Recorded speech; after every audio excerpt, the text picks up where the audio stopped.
서비스 분석이라는 주제로 발표를 하게 된 바오밥 팀의 김지윤, 강지민입니다. 토요일 오후라는 이런 황금 시간대에도 저희 컨퍼런스에 와주시고 또 마지막까지 함께 해주신 여러분께 감사의 말씀 드립니다. 발표는 다음과 같은 목차로 진행될 예정입니다. 발표 시작에 앞서 저희 팀원을 소개하도록 하겠습니다. 저희 바오밥 팀은 모바일 서비스 분석과 비즈니스 애널리틱스에 관심 있는 시각화 17기가 모인 팀으로 약 6개월간 모바일 서비스 분석을 진행했습니다. 그럼 지금부터 발표 시작하겠습니다. 저희 팀은 실제 모바일 서비스를 분석하고 분석 결과를 시각화하며 유의미한 인사이트와 결과물을 만들고 싶었기 때문에 기업의 컨택을 통해 데이터를 얻고자 했습니다. 그러기 위해 먼저 모바일 서비스 분석에 사용되는 방법론들을 공부했고 샘플 데이터로 전반적인 기업의 KPI, 고객 수, 매출 등을 볼 수 있는 오버뷰 대시보드와 포트 분석과 퍼널 분석을 통해 리텐션과 이탈률을 알 수 있는 대시보드를 제작했습니다. 이렇게 제작한 레퍼런스 대시보드와 협업 제안서를 협업하고자 하는 기업에 보내며 컨택을 진행했습니다. 이러한 과정을 통해 저희는 최종적으로 반려동물 미용업 모바일 서비스를 제공하는 한 스타트업과 협업하여 분석 프로젝트를 진행하게 되었습니다. 해당 기업의 요청으로 기업명은 밝히지 않는다는 점 양해 부탁드립니다. 저희 팀은 기업과 여러 번의 회의를 통해 총 2가지 인사이트를 도출하기로 했습니다. 첫째, 반려동물 미용업 서비스 오프라인 영업을 위한 최적 입지 선정 관련 인사이트. 둘째, 현재 활발히 앱을 사용하는 활성샵들에 대해 한눈에 볼 수 있도록 코호트 분석, 퍼널 분석 등의 인사이트. 이렇게 2가지 인사이트를 대시보드로 시각화했습니다. 저희가 사용한 데이터는 다음과 같습니다. 기업 내부 DB에서 유저, 샵, 예약과 매출 관련한 데이터를 추출했고 크롤링 등을 통해 수집한 다수의 외부 데이터도 함께 사용했습니다. 저희가 전국을 대상으로 영업지역 분석을 진행하기에는 너무 광범위하고 데이터도 풍부하지 않았기 때문에 수도권인 서울, 경기, 인천과 인구수가 서울 다음으로 많은 부산까지 총 4개의 지역을 오프라인 영업지역 대상으로 선정했습니다. 부산시는 동 단위의 데이터가 없어서 구 단위까지 사용했고 나머지 지역은 법정동 단위까지 수집하여 사용했습니다. 다음으로 점처리 과정을 설명드리겠습니다. 먼저 입지 분석 대시보드입니다. 부산시를 제외한 지역의 소재지를 법정동 기준으로 나누고 입지 분석에 필요한 4가지 변수를 포함해 하나의 데이터 프레임으로 만들었습니다. 알고리즘 적용에 앞서 변수별로 값의 범위가 달랐기 때문에 결과값이 특정 변수에 따라 편향되는 것을 막기 위해 빅맥스 스케일러로 정교화 작업을 진행했습니다. 다음으로 활성샵 오버뷰 대시보드입니다. 저희가 기업으로부터 DB를 제공받은 시점인 2022년 5월 20일까지의 데이터를 사용했습니다. 가입 7일 이내에 예약을 10건 이상 등록한 총 64개의 샵을 활성샵으로 필터링했고 활성샵의 예약과 매출 관련 데이터를 하나의 데이터로 만들었습니다. 오프라인 영업지역 선정을 위해 진행한 분석 과정에 대해 설명드리겠습니다. 저희의 최종 목표가 오프라인 영업을 가기 위한 최적의 지역을 찾는 것이었기 때문에 타겟 변수로는 현재 동물보호관리 시스템에 등록되어 있는 반려동물 미용업 업체가 지역별로 얼마만큼 있는지를 집계한 값을 지정했습니다. 기업의 요청에 따라 반려동물 미용업 등록 정보 중 동물병원에 해당하는 곳을 제외하고 미용만 전문적으로 하는 업체만 선정했습니다. 독립 변수로는 지역별 반려동물 등록수와 인구 밀도, 평균 소득을 지정했습니다. 저희는 입지 분석에 많이 사용되는 알고리즘 중 하나인 K-민즈 알고리즘을 적용했습니다. K-민즈 알고리즘의 작동 방식에 대해 간단히 설명드리자면 먼저 K개의 기준점을 배치하고 각 데이터를 가장 가까운 기준점에 할당합니다. 그런 다음 군집으로 만들어진 데이터들에서 기준점까지의 거리가 최소가 되도록 기준점을 계속 업데이트하는 과정을 거쳐 최종 분집을 형성하는 방식으로 작동됩니다. 저희는 최적의 분집 개수를 설정하기 위해 엘보어 메소드를 사용했습니다. 위 그래프를 보시면 클러스터 간 거리의 합을 나타내는 응집도가 급격히 떨어지다가 3에서 4 사이에서 변화가 거의 나타나지 않는 것을 보실 수 있습니다. 이에 따라 지역별로 분집을 3개 또는 4개로 설정해 K-민즈 알고리즘을 적용했습니다. 지금 보고 계신 3D 그래프는 K-민즈 알고리즘을 적용한 뒤 스캐터 플롯으로 나타낸 결과입니다. 분집화가 잘 이루어진 것을 볼 수 있죠. 저희는 다음과 같이 K-민즈 클러스터링을 통해 나온 분집으로 최적의 오프라인 영업 지역을 선정했습니다. 선정 기준으로는 크게 2가지가 있습니다. 첫째, 해당 지역에 영업을 갈 반려동물 미용샵의 개수가 많아야 한다고 판단했습니다. 영업 갈 지역에 반려동물 미용샵이 많지 않다면 들이는 시간과 노력에 비해 성과가 좋지 않을 것이라고 생각했기 때문입니다. 둘째, 이 기업의 모바일 서비스가 반려동물 미용샵들이 샵을 관리하기 위해 사용하는 앱이었기 때문에 미용샵을 이용하는 고객이 많아야 이 앱의 수요가 높을 것이라고 판단했습니다. 반려동물 수가 높을수록 미용샵의 수요가 높고 또 인구 밀도와 소득 수준이 높을수록 수요의 양적, 질적 수준이 높다는 것을 의미하기 때문입니다. 서울시의 경우 다른 지역과 달리 2개의 분집을 최적의 오프라인 영업 지역으로 선정했는데요. 변수의 지수 자체는 높지 않지만 미용샵의 수도 Q3 이상으로 나왔고 반려동물 수나 인구 밀도도 의미 있을 정도인 지역으로 묶인 분집 하나와 또 소득 수준은 낮지만 미용실 수도 많고 반려동물 수와 인구 밀도가 높다는 점에서 지속적으로 반려동물 미용업에 대한 관심이 증가할 것으로 예측 가능한 분집 하나, 총 2개의 분집을 선정했습니다. 이어서 대시보드 소개가 있겠습니다.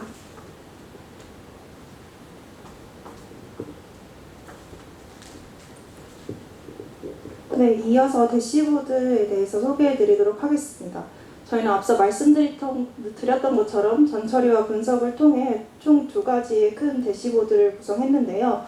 첫 번째는 활성샵 오버뷰 대시보드로 저희 활성샵에 대한 전반적인 인사이트를 확인할 수 있는 대시보드를 제작했습니다. 그리고 모바일 서비스 이용 확대를 위해 반려동물 미용업, 오프라인 영업 지역 추천을 위한 대시보드를 제작했습니다. 앞서 말씀드린 대로 4가지 지역, 서울, 부산, 인천, 경기에 대한 각각의 대시보드를 제작했습니다.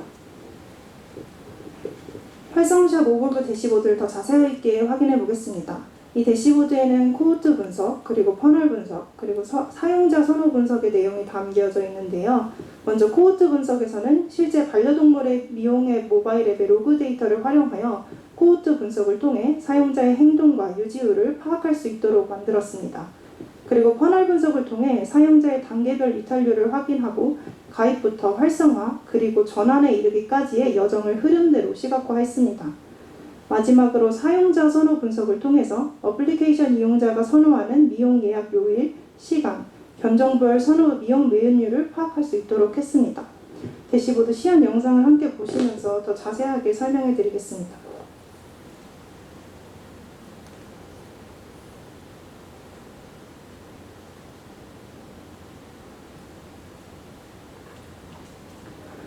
가장 먼저 코호트 차트를 분석해 보겠습니다. 세로 축은 신규 살롱이 서비스에 가입한 달을 나타내고 잠시만요.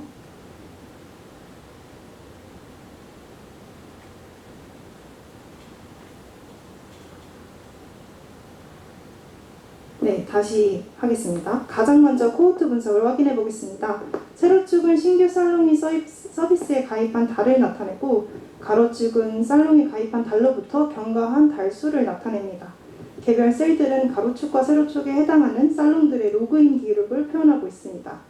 2022년 3월의 경우를 한번 확인해 보겠습니다. 22년 3월에 서비스에 가입한 뒤 로그인한, 다시 말해서 실질적으로 서비스를 사용한 고객들은 2022년 3월에 가입한 살롱의 약 80%인 127개였습니다. 한 달 뒤에는 2022년 3월에 가입한 전체 살롱 중에서 4.24%인 7개 살롱만이 로그인한 기록이 있었으며 서비스 사용률이 급감했음을 확인할 수 있습니다. 하지만 2022년 3월 기준 2달 후 해당 월에 가입한 살롱의 18.79%인 31개의 살롱들이 서비스에 재접속했으며 전월보다 서비스 이용률이 약 4배가량 상승한 모습을 확인할 수 있습니다. 이는 2022년 4월에 실시한 프로모션 및 홍보에 효과가 있었음을 나타냅니다. 다음으로 우측 선호 요일 및 시간을 확인해 보겠습니다.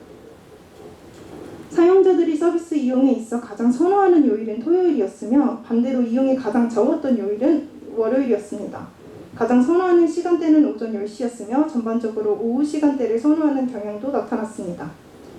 아래 위치한 퍼널 분석을 통해 서비스 가입 살롱의 이탈률을 확인해 보겠습니다. 서비스의 전체 가입 살롱은 680개, 그리고 활성화 살롱은 64개, 마지막으로 유지 단계의 살롱은 48개로 집계되었습니다.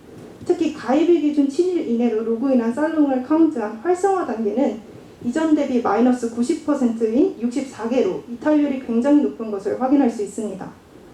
활성화 단계로 넘어가는 살롱들의 이용률을 높이기 위한 추가적인 마케팅 액션이 필요한 시점이라고 할 수 있습니다. 좌측 하단의 차트를 통해 활성샵 기준으로 예약 건수가 많았던 견종들을 파악할 수 있습니다. 푸들, 포메라니안, 비숑, 말티즈, 리트리버 순으로 예약 건수가 많았으며 우측 차트는 활성샵 기준으로 예약 건수가 많았던 선호 미용 메뉴를 확인할 수 있습니다.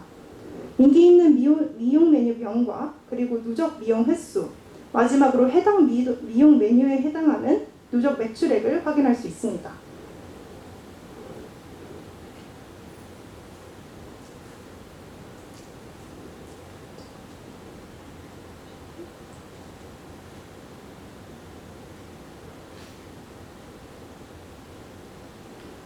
다음으로 두 번째 대시보드인 반려동물 미용업 영업지역 추천 대시보드에 대해 소개해드리겠습니다.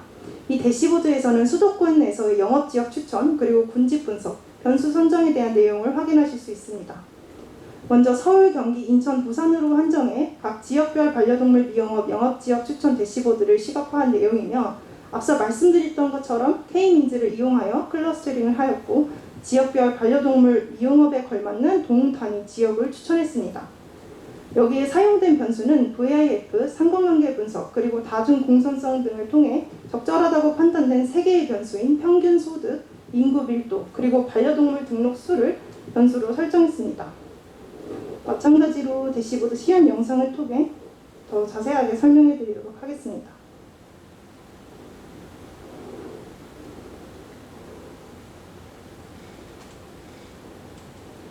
네, 서울의 경우를 확인해 보겠습니다. 가장 먼저 지도를 통해 추천 영업지를 파악할 수 있습니다. 색상은 서로 다른 군집을 구분하기 위해 사용되었으며 지도 시각화를 통해 추천지의 위치와 세부 정보를 확인하실 수 있습니다. 그리고 특정 지역을 클릭하면 우측의 레이더 차트와 도너 차트가 변화하는 모습을 보실 수 있으신데요. 우측 삼각 레이더 차트를 통해 3개의 변수에 대한 해당 지역의 정보를 확인하실 수 있습니다. 레이더 차트의 노란 부분은 선택한 지역의 정교한 스코어 값을 나타내고 보라색 부분은 서울시의 평균 값을 보여줍니다. 이를 통해서 내가 선택한 추천 지역과 서울시의 평균 값을 한눈에 비교할 수 있습니다. 레이더 차트의 우측에는 3개의 도너 차트가 있습니다. 도너 차트의 노란 부분은 각각의 변수들에 따른 해당 클러스터를 선택한 지역의 정교화한 스코어 값을 나타냅니다. 레이더 차트를 통해서 서울시의 평균과 해당 지역을 비교했다면 도너 차트를 통해서는 지역이 속한 클러스터 내 해당 지역의 정교한 스코어를 확인하실 수 있습니다. 예를 들어서 서울시 관악구 신림동을 확인해 보겠습니다. 관악구 신림동의 경우 평균 소득은 전체 서울시 평균값 정도였지만 평균보다 월등히 높은 잠시만요.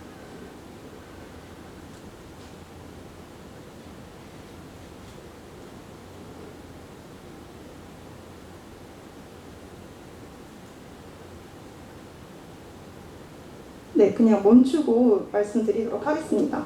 관악구 신림동의 경우 평균 소득은 서울시 전체 평균치와 비슷한 정도였지만 높은 인구 밀도와 높은 반려동물 등록 수를 가지고 있었습니다.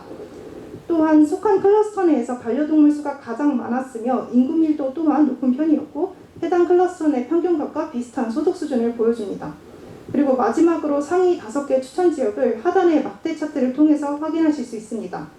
서울시 5개 추천 영업 지역은 관악구 신림동, 강서구 화곡동, 그리고 관악구 공촌동, 강남구 역삼동, 서초구 방배동 순이었으며 우측의 3D 3점도를 통해서 서울시 클러스터링 결과와 그 선정 근거까지 확인하실 수 있습니다. 여기 보이시는 3D 3점도의 클러스터에서 초록색으로 표현된 클러스터는 반려동물 수 그리고 인구 밀도가 높은 클러스터라는 점에서 지속적으로 반려인들이 증가할 것이라는 잠재적인 면 또한 추측할 수 있었습니다. 그래서 저희는 이 클러스터를 타겟팅한 클러스터로 선정했음을 확인하실 수 있습니다.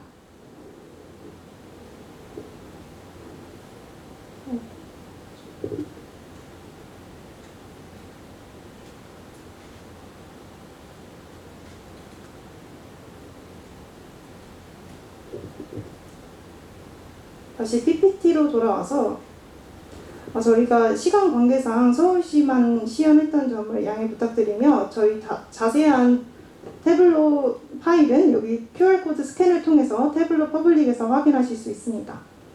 그렇다면 이러한 대시보드를 기업 측에서 어떻게 활용할 수 있을까요? 먼저 활성시합 오버뷰 대시보드를 통해 저희는 연도별 활성화 정도와 활성화 유지율 및 이탈률을 확인할 수 있었습니다.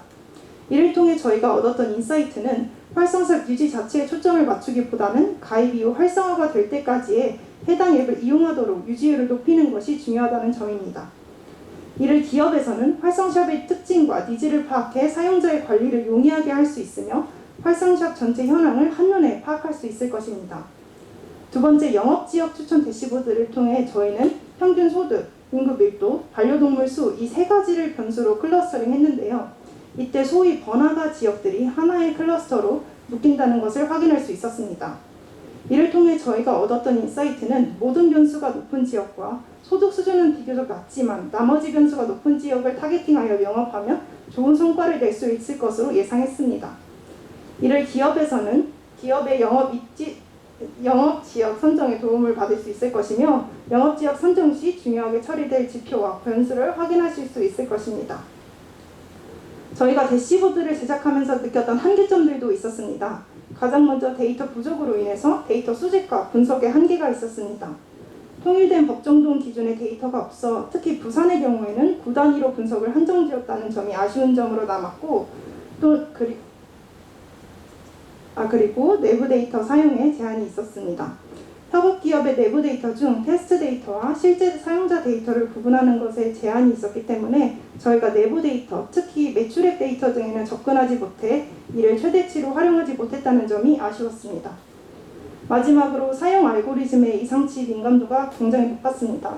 저희가 분석 과정 도중 사용했던 민맥스 스케일러 정교화 방법과 K-민즈 알고리즘이 이상치에 민감하다는 문제점이 있었습니다. 그렇기 때문에 저희는 이러한 점을 보완하고 수정하여 향후 더 나은 대시보드를 기업 측에 전달할 예정입니다. 지금까지 바오밥 팀의 발표였습니다. 모두 들어주셔서 감사합니다.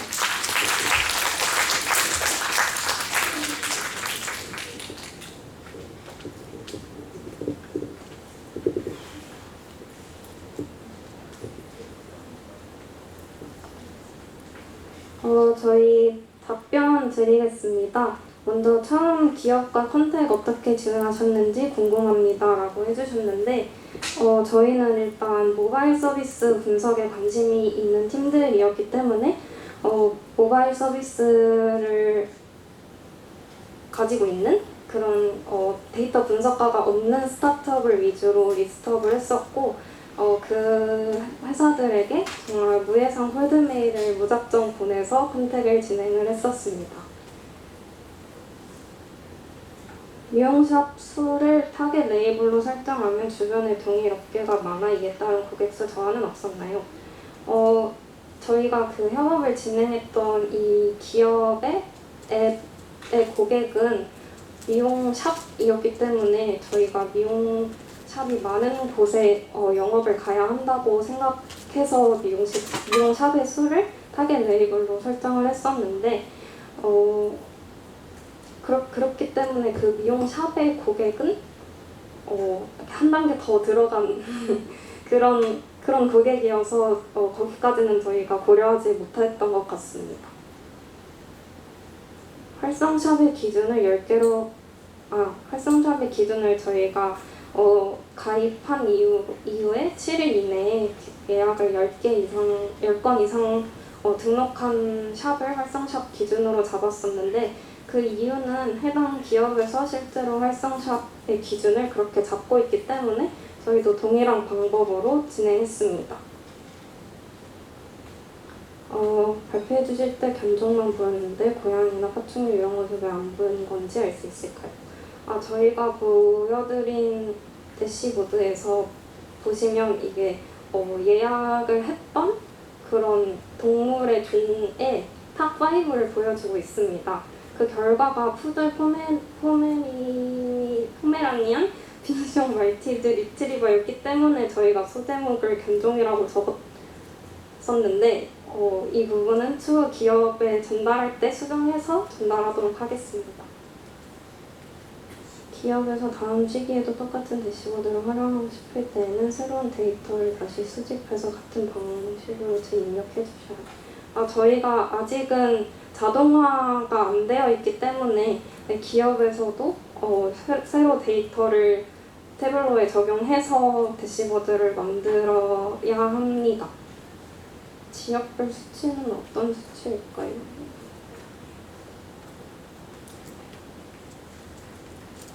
이 부분에 이 값을 말씀하시는 것 같은데, 저희가 사용했던 변수들의 실제 값의 합을 기준으로 영업지역의 탑5를 정했기 때문에 그 값들을 합한 수치라고 봐주시면 될 것 같습니다.